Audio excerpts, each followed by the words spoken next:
A good friend of mine who's a CPA challenged me on something years ago. I remember being on the phone with him and I told him I felt like renting was just throwing money away. That every month I was handing money over and walking away with nothing to show for it. And he stopped me. He walked me through a few things I hadn't fully considered. And by the end of that conversation, I didn't feel like I was losing out anymore. The guilt I'd been carrying, this idea that I should be owning by now because that's just what you're supposed to do, it was gone. And I think you deserve to hear the same thing. My name's Obi, and I've spent several years working in asset and wealth management, and I've spent over a decade studying personal finance. Now, before we get into this, I want to be upfront about where I stand. Buying a home is a great decision for a lot of people. I'm not here to argue against that. What I am pushing back on is the way renting gets talked about in personal finance circles. Some of it's fair, a lot of it isn't. And the parts that aren't have made a lot of renters feel like they're losing when they're not. There are three claims in particular that I want to address. The first is that renting is throwing money away. This is the one that my friend who's a CPA pushed back on first. And it's probably the one you've heard most. The logic seems solid. You pay every month, the lease ends, and you own nothing. Compared to a mortgage, where at least some of your payment is going towards something you'll eventually own, renting looks like a dead end. But here's where that thinking breaks down. Think about renting a U-Haul to move across the country. You pay for it, you drive it, and you return it. And you walk away owning nothing. Nobody calls that throwing money away, because the value wasn't in owning the truck. It was in what the truck did for you. Renting an apartment works in a similar way.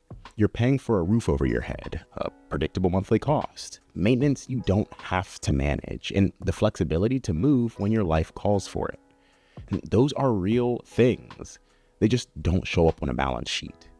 What a lot of people stop at is, well, am I building equity? And that's a fair question, but it's not the only one worth asking.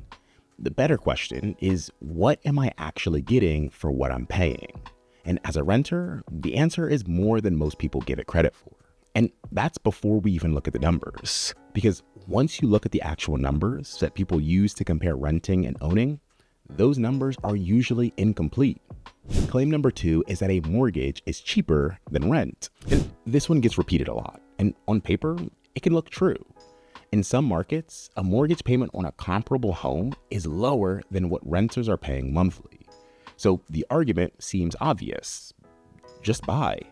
The problem is that the mortgage payment is only part of the cost of owning. Add property taxes, homeowners insurance, PMI if your down payment is under 20%, and then maintenance.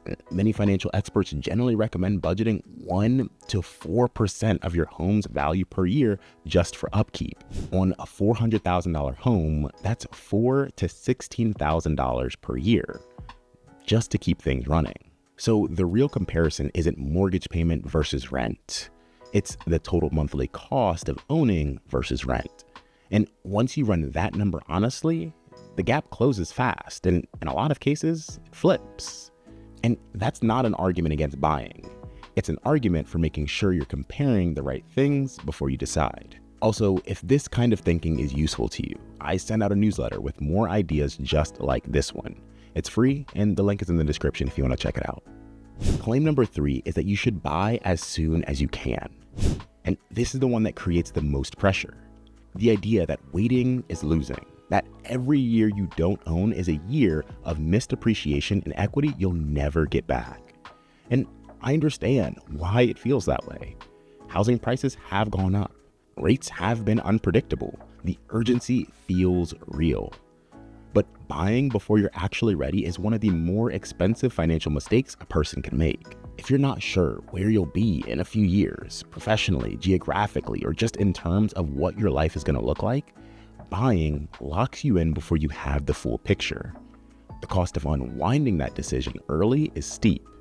Between buyer and seller closing costs, you could easily be looking at tens of thousands of dollars out the door. If you buy and need to sell 2 years later, you can lose more than you gain.